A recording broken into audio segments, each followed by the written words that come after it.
ফুচকা খেতে মন চাইলে বাড়িতেই বানিয়ে ফেলুন এই রকম টক ঝাল ফুচকা। এটা দোকানের থেকে স্বাদে কোনো অংশে কম হবে না। নমস্কার, প্রিয়াঙ্কা সোম কিচেনে আপনাদের স্বাগতম। ভাজা মশলা তৈরি করে নেব। সেই জন্য নিলাম গোটা জিরে আর শুকনো লঙ্কা। কয়েকটা শুকনো লঙ্কা নিয়ে নিয়েছি, এগুলো একটু ফ্রাই করে নেব। সামান্য এর কালারটা চেঞ্জ হয়ে এলেই এটা অফ করে দেব। এরপর ঠান্ডা করে একটা মিক্সি বোলের মধ্যে নিয়ে সেটাকে গুঁড়ো করে নেব। এর মধ্যে আলুটা সেদ্ধ করে নিয়েছি। আলুর মধ্যে দিয়ে দিলাম পরিমাণ মতো নুন আর ছোলা মটর সেদ্ধ করে রেখেছিলাম সেগুলো দিয়ে দিলাম। আর দিলাম যে ভাজা মশলাটা করে রেখেছিলাম সেটা 3 চামচ মতো দিলাম। আর দিলাম কাঁচা লঙ্কা আর সামান্য তেল দিয়ে এটা মেখে নিতে হবে।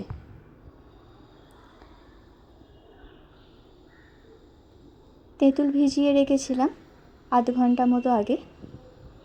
তেঁতুলটা ভালো করে চটকে নিয়ে জলটা নিয়ে নিলাম আর এর মধ্যে আরও জল মিশিয়ে দিলাম। জল জিরার একটা প্যাকেট নিয়েছি, সেটা এর মধ্যে দিয়ে দেব।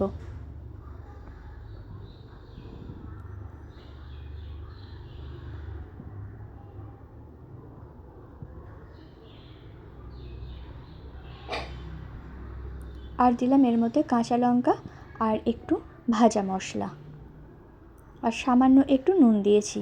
এরপর জলটা ভালো করে নাড়াচাড়া করে নেব।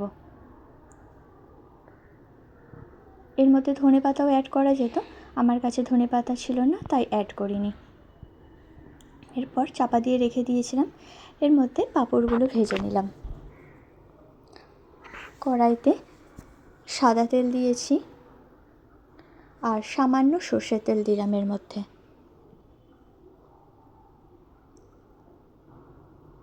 এটা ভালো করে গরম হয়ে এলে এর মধ্যে পাঁপড়গুলো এক এক করে ছেড়ে দেব।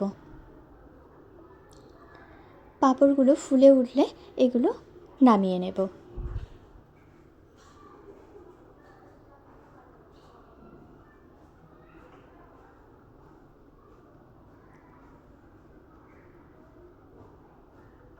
প্রত্যেকটা পাঁপড় এইভাবে এক এক করে ভেজে নিচ্ছি। পাঁপড়গুলোও দারুণ ফুলছে।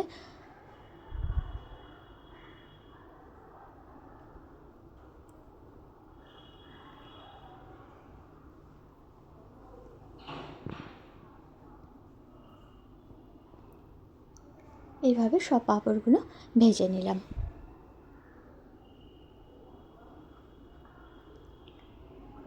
এরপর পরিবেশন করতে পারেন। ফুচকাটা ভেঙে তার মধ্যে আলু মাখাটা ভরে দিলাম।